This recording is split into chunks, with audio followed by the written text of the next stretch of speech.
The shadows behind the splendor now began to take shape. With the death of Sultan Süleyman the Magnificent, his son Selim II ascended the Ottoman throne. History knew him as Sarı Selim. Selim the Blonde Sultans were no longer leading armies on campaign, as in earlier times. The direction of the state was now shaped behind palace walls. Grand viziers and palace eunuchs had become the true power of the government. This era was, in a sense, a time when the empire lost its direction but had not yet lost its greatness. During Selim II's reign, the Ottoman navy conquered Cyprus, but right after this victory, the Ottoman fleet was burned at the Battle of Lepanto by the Holy League. This defeat marked the empire's first major naval catastrophe. Still, the fleet was rebuilt within a few years. The Ottomans remained powerful, but they were no longer invincible. The sultans who followed, Murad III, Mehmed III, Ahmed I, struggled to govern the empire. Long wars, rising expenses, the deterioration of the Timur cavalry system, and the spread of corruption began to weaken the veins of the state. Rebellions erupted across Anatolia, known as the Selali revolts. Peace had vanished from the Ottoman countryside. By the end of the 17th century, the empire began losing major territories one after another. The Second Siege of Vienna, 1683, the Ottoman army once again reached the gates of Europe, but this time brought not triumph but defeat. The Turkish army withdrew. European states united. The Holy League Wars began. And the Treaty of Karlowitz, 1699, became the first document in which the Ottomans lost large territories. This was the moment when history's direction truly changed. The empire was no longer expanding, it was defending. The decline period arrived. The empire stood in the shadow of the West. After Karlowitz, Ottoman leaders realized an uncomfortable truth: the world was changing. In Europe, science, technology, and military reforms advanced rapidly, but the Ottomans still clung to the old order. Some sultans, however, understood what needed to be done. The empire could be saved only through reform. During the reign of Ahmed III, the Tulip era, art, architecture, printing, and culture flourished anew. Ibrahim Müteferrika established the first Turkish printing press.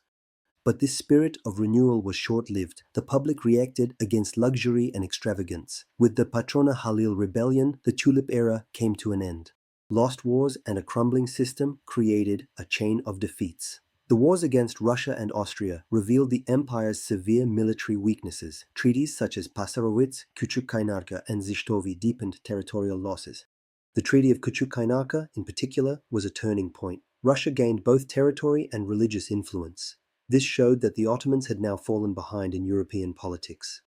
And then came the era of disintegration, from empire to nation-state. At the end of the century, Selim III took the throne, a true reformer. He built a new army, introduced European-style education, but defenders of the old order saw these reforms as a threat. The Janissaries revolted, and Selim III was deposed.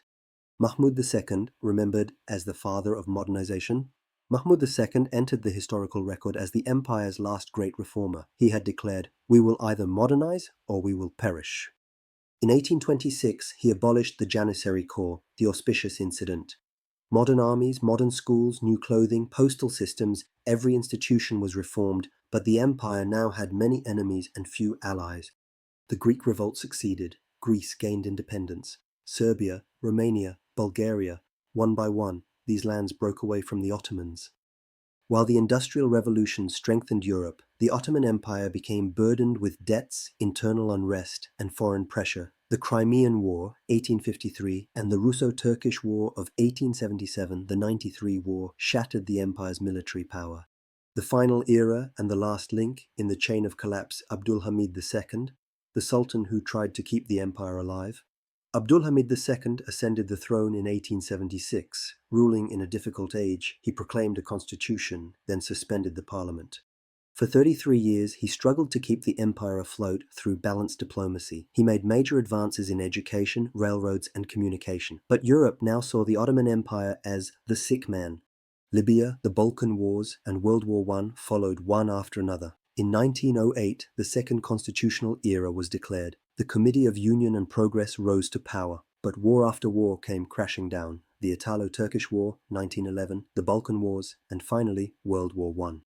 The Ottoman Empire entered the war on Germany's side. At Gallipoli, a great legend was written, and the name of Mustafa Kemal shone brightly. But by the end of the war, the empire was on the brink of destruction. The Armistice of Mudros, 1918, was signed. The lands were occupied.